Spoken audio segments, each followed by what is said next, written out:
Shame on you for saying that, because that is a lie. I have seen it. I've smelled it. The human body dying of hunger has a smell. What is it like? At me, I took that picture.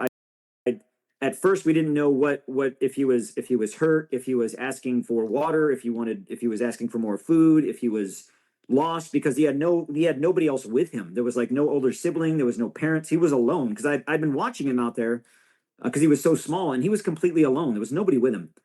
So he came over here and he held out his hand, and the contractor that was standing there with me, we just kind of walked up a little bit closer and asked, beckoned him forward. And he came up, and the contractor next to me, he first reached out and he kissed his hand. There's a picture of that, of him kissing the contractor's hand, the guy standing next to me. There it is. So he's kissing his hand, and he then comes to me and he kisses my hand. And then I place, after he kissed my hand, I put my hand on his shoulder. There's a picture of that.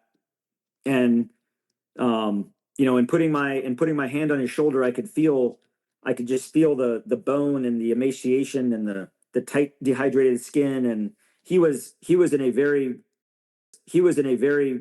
bad state of starvation. It's not a doubt. There's no question. So again, when anybody says that there's starvation isn't happening in Gaza, shame on you for saying that, because that is a lie. I have seen it. I've smelled it.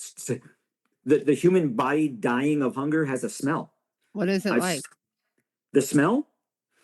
Well, it's to eat itself, and your sweat has this very alkalinic, vinegary smell. It's very, like when I went to Ranger School in the Army, you don't eat a lot and you're pushed pretty hard, and you start to get this sweat